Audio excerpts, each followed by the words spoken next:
Hello, this is the Provoked Prawn, and this is the TUF Gaming Z790 BTF Wi-Fi. In this video, I'm going to talk to you about the various different features of this motherboard, which, as you can see, when installed in your system, is remarkably clean and wonderfully designed. All the cables are hidden away so that you can't see them, making a very nice design overall. The TUF Gaming Z790 BTF Wi-Fi is an Intel motherboard which supports 12th, 13th and 14th gen CPUs, but it also has a number of other really nice highlights to it. For example, it also works with the TUF Gaming BTF GPU. This is a 4070 Ti Super, which is interesting because it has a special connector on it, which means that you can ditch your standard PCIe power cables that you'd require for your graphics card and instead install this directly onto the motherboard and get power from the motherboard itself. As a BTF motherboard, it's rear connect design, which means the majority of connections are on the rear, with the exception of one, which is on the front, and I'll show you that later on. In this video, I want to talk to you about the features and highlights of this motherboard and then show you some tests and other things later on in terms of performance. I also want to demonstrate some of the cool features of it, like the fact that you can use this BTF GPU with it. It has its own port specifically on there, as you can see, along with a little lever that allows you to release the graphics card when you want to. So instead of the standard little plastic latch that you'd have on the end of a PCIe X16 slot, we now have this little lever instead, which is pretty nice.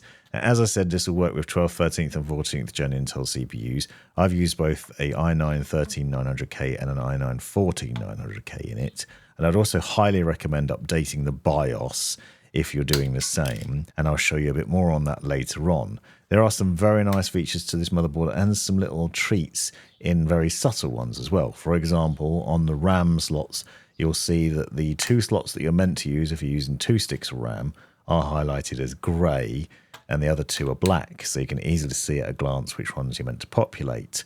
I started with Corsair's Vengeance RAM, but also wanted to test to see how we got on with XMP with 4 sticks of DDR5, so I populated it with Crucial's Pro Series DDR5 RAM, and I'll leave all the specs in the description so you can find out more. But I wanted to see how we got on here because usually 4 sticks of DDR5 can be pretty unstable, but I'm going to do some testing to show the performance of that. I've also built this with a vertical GPU, which we'll get to in a little while, to show you the options. Now, as a rear connect motherboard, you've got a lot of connections on the back to connect up. You have chassis fan header, AIO pump, and CPU optional, as well as 2 8-pin CPU power connectors on the top row. You've got a 5V and 12V RGB header, so for RGB fans and things like that, you can easily plug them in. You've got multiple graphics cards connectors, which we'll get to later on, front panel and SATA ports down here. You also have 2 internal USB connections, which is useful, as well as 2 more 5V RGB connections. Then the 24-pin and USB-C and USB-A connectivity as well for your front panel connections on there. And then that one connection I was talking about is the CPU fan cable, which for some reason plugs in at the top front of the motherboard. It's the only cable that plugs in on the front of it. I don't really understand why they've done that. This motherboard supports PCIe Gen 5 on the X16 slot, and then it has 4 NVMe SSD slots, which are all Gen 4. And I'll show you the testing for that later on. But you can see that you have a top slot here with a heat shield on it and a thermal pad. I'm installing a WD Black SN850X up here for testing purposes. Now, it's worth noting that there's no Gen 5 NVMe slot on this, which is weird. I haven't seen any Asus boards yet with Gen 5 on them, but I have seen some others from Gigabyte and MSI. But then Gen 5 is pretty niche and can run quite toasty, so actually it's not too much of a sacrifice to have Gen 4 on here anyway. But you can install the drive in there and then use that heat shielding in place to ensure that it runs cool. Underneath this further heat shielding bit further down, you'll find that you can access multiple other ports as well. So you've got options in terms of storage, and if you want to, you can splash out on extra drives. I have multiple drives in my system usually, one for the operating system, one for games, one for videos, and more. So you access this on the underside there, and then you can plug in some other drives. For this extra drive, I have a WD Black SN850, which I actually removed the sticker from previously for a test video, And I wanted to tell you not to do that, and I'll link to a video in the description on why. And then I'm also using the Samsung 990 Pro. These stickers are actually thermally conductive quite often, so it's worth keeping them in place. But do make sure that you remove the stickers from the thermal pads on the heat shields, because they can make a big difference. You'll notice all these drives install with a Q latch, so they're really easy to just pop in and then notch into place. No screws required apart from the screws on the heat shielding, obviously, and that's just securing the shielding back over the top. But I would recommend doing that because these shields can make a big difference with keeping the drives running cool. Then we're just going to install the motherboard into the case. Now, obviously, you need a case that supports rear connect motherboards.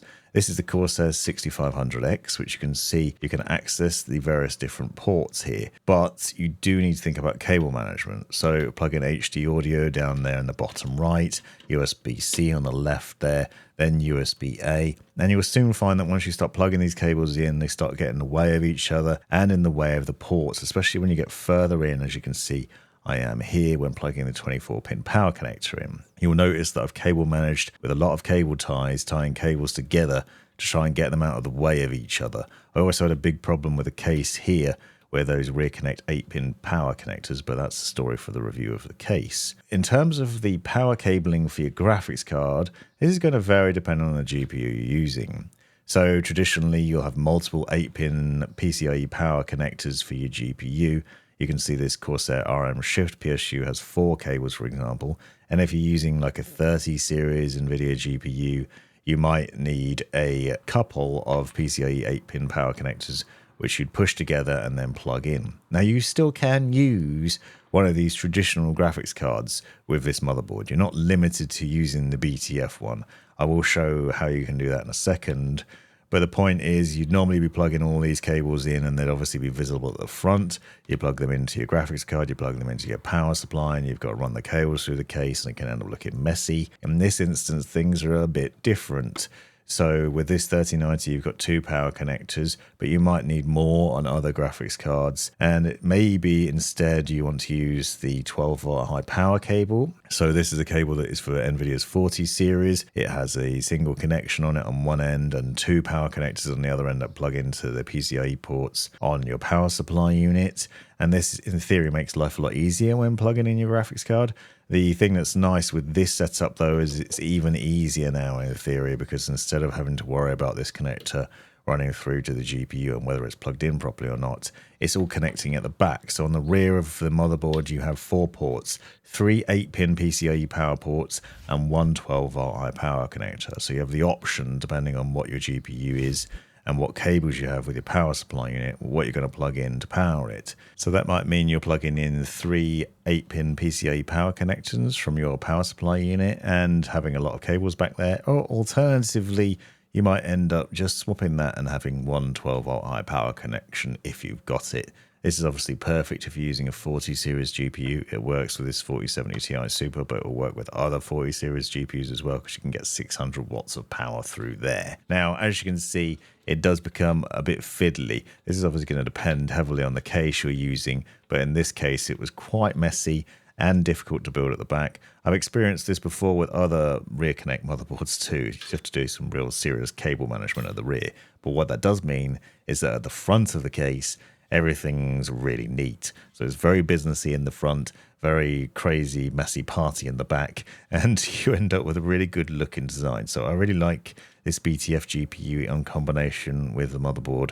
It just ends up looking really good. You're probably going to end up paying a premium for that GPU, of course, over and above the standard one. So whether that's worth it to you personally or not is obviously going to be down to your finances. But actually the board's really affordable and the features on it are really nice. And I think the end result of just the motherboard itself looks really neat. And it sits really nicely with this case as well. So it's got some very nice features in there. You've got plenty of storage.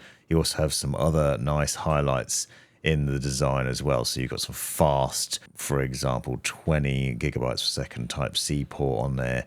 You've got 10 gigabytes per second port on USB-A. You've got Ethernet up to 2.5 gigabytes per second. You've got Wi-Fi 7 as well. Now, as I mentioned, you can also use a vertical GPU mount or standard GPU as well. So you don't have to stick with the BTF one. Here I'm using my 3090 with an adapter for this specific case, so for the 6500X from Corsair, you can get this special adapter which you can plug in with a cable into the standard PCIe X16 slot the cable in and the adapter, and then screw it into the case, and then you just secure it as you would there.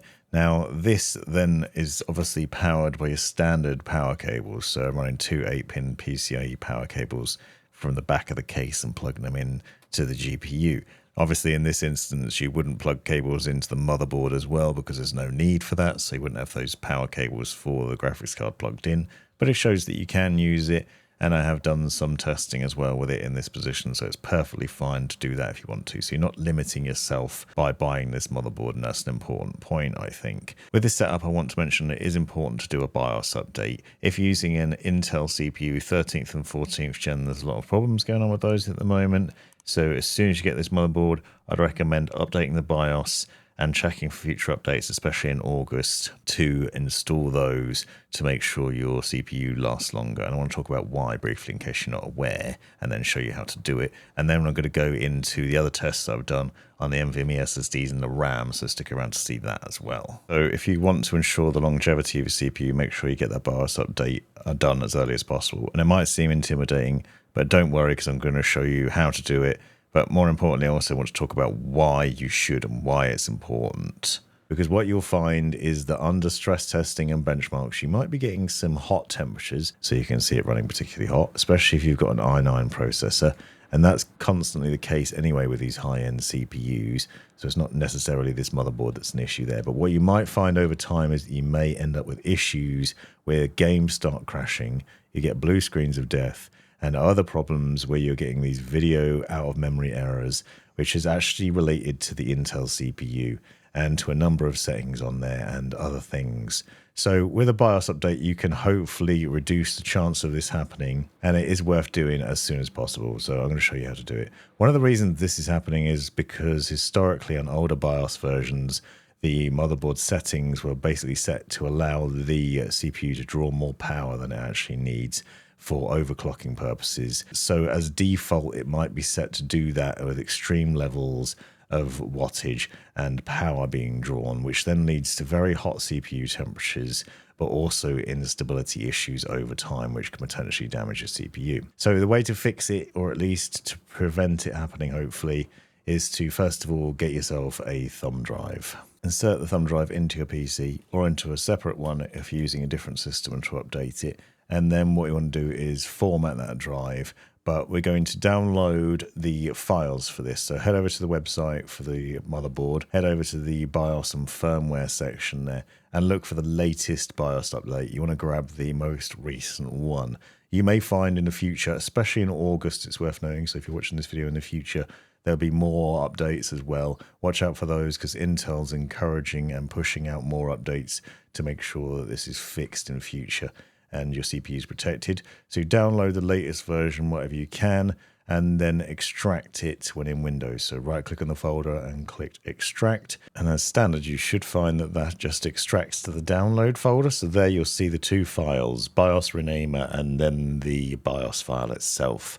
So the instructions from Asus say you need to use the BIOS renamer tool to rename the file first of all. So you can do that. I, however, usually copy both files across just in case. So we want to format the drive that we're going to use, which is drive letter M. So right click and then click format on that. So just make sure it's clean of any other files. You can just delete whatever's on there, but formatting it is the quickest way to do this. Make sure you've clicked on the right drive, format that so it's empty, and then we're going to move the files over. So first of all, we're just going to copy that TUF Gaming Z790 BTF Wi-Fi file, which is the 1661 file. And then we'll use the BIOS renamer file, which will rename that file into A5514. And then we'll move that across as well. So both files are now on the drive. Essentially, it's the same BIOS file, but it's just got a different naming convention to it. This isn't really necessary, but if you want to, you can do that. Then you just need to make sure that USB drive is inserted into the motherboard and then restart the PC.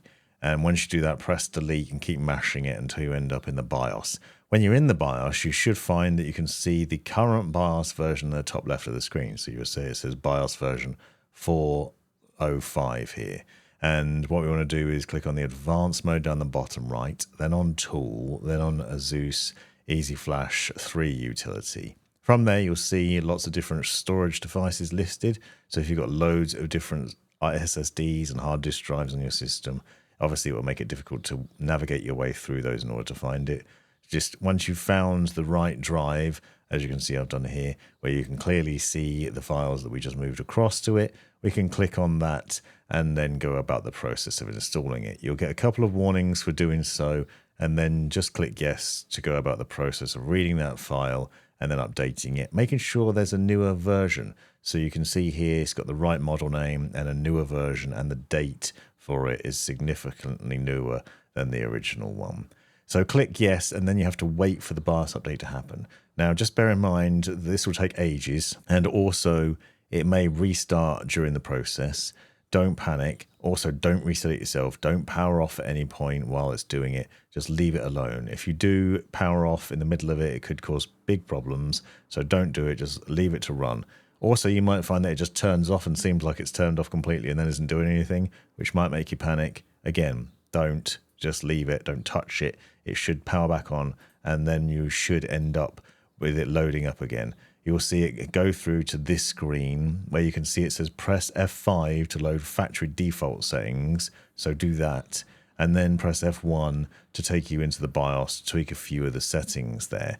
So now we've got a newer BIOS version. You should find there are some improved settings in here which we can use to ensure the CPU is stable for longer.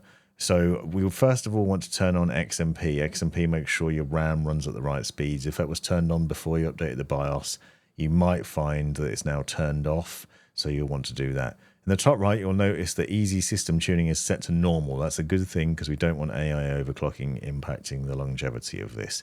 Then we're going to head over to AI Tweaker, and you'll notice it says Intel default settings now as standard. Make sure that's the case and it's not Asus advanced overclocking profile, because we want to be using the default settings here. You'll see there's also a warning on this in regards to the power level settings for different CPUs, so bear that in mind. And you can also find out more information about it here.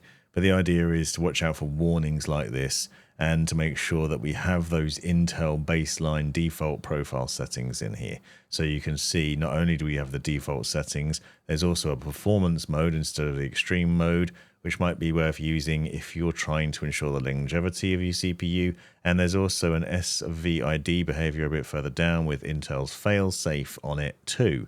If you go into the CPU power management section, you'll also see that we now have it set so it's 253 watts on the power limits, which is ideal because that's what Intel recommends. I've done a video on this before, but hopefully with these settings you should find that it lasts longer and is more stable. Click to exit, save changes and reset, and you should find that you can then carry on using your machine without worry. If you do this BIOS update nice and early after purchasing the motherboard, hopefully it should help ensure the longevity of it, make sure it runs smoothly and that you don't have any issues. So other testing I wanted to dive into some other things that are pretty important here. I mentioned earlier on that we can have multiple NVMe SSDs on the motherboard. So we'll have 3 in here, and I wanted to test to make sure they all ran at the right speeds. So we've got the Samsung 990 Pro and WD Black SN850X and the SN850. Now, sometimes if you populate all the slots, it can actually reduce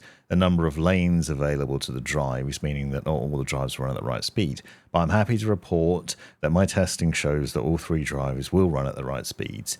If you look at the WD Black dashboard, you can see that it has Gen 4 compatibility, so it's PCIe Gen 4, and it has 4 lanes in there as well. We're getting around 7,000 megabytes per second. It's not the advertised speed, where it's ever so slightly lower than the top end of what it should be, so it's not too bad, and the performance there has been good. You can also see, if we look at hardware info 64, that all 3 drives are showing as having 4 lanes, 16 gigatransfers a second, and this is what you expect to see if things are working properly.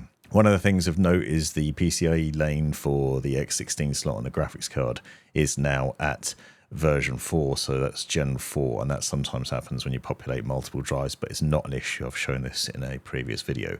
If we dive into the details on each of the drives individually. You'll see the WD Black SN850X here is a version 4, and it has 4 lanes of bandwidth. So you can confirm across each of these drives individually that they are getting the amount of lanes that they should be, and that they're running at the generation that they should be, and they're running at the speed they should be. So this is another tick on this board, and it shows that it is working as expected, and it is good. So it might not have Gen 5, but it does have multiple Gen 4 ports, and they all work at the advertised speed as well, from my experience. So this is pretty good if you want to populate it with a number of different drives. The other thing I mentioned is putting 4 sticks of RAM in there. Historically, I've found this is pretty unstable, so I wanted to do some testing in here. So this started by downloading and creating a bootable drive for memtest86, which is a stress testing tool to check on memory. And then several hours later, I'm happy to report that the entire thing passed, so none of the sticks were a problem, and it was also running pretty successfully there. I also gamed on it and did other things, and ran OCCT as well, because I wanted to do some memory testing on here. So this is an hour-long test, and memtest86 is several hours.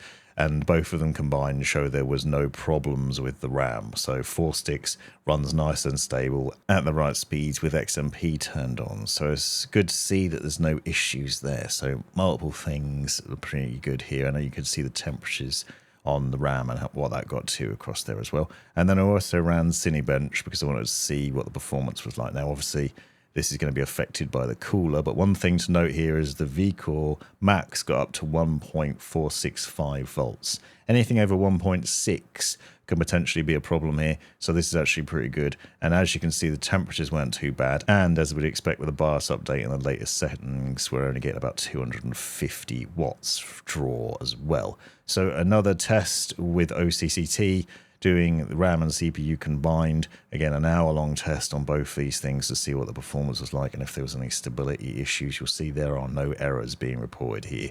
Again, the vCores are up to 1.5 this time, so nothing too much to worry about here. Nice and stable for gaming, and no problems in my experience from testing either. So this is a really good motherboard for a variety of reasons, and hopefully you found this video useful. If it has helped, let me know in the comments down below, and subscribe to see more videos and give me a thumbs up if you liked it. And then don't forget to check out the links in the description to other related videos, including this one on the 6500X, where I go into depth on how I built it and all the different things to know about that case, because as you can see, it ends up looking pretty awesome. This has been the Provoked Prawn. Thanks for watching. You've made it right to the end of the video, you brilliant legend you. If you've enjoyed it, click that subscribe button, give me a thumbs up, and drop me a comment down below if you've got any questions. If you really enjoyed it, consider joining the channel and see the benefits of doing so. Check out these other videos, you might well find them interesting or useful, and most importantly, have a great life.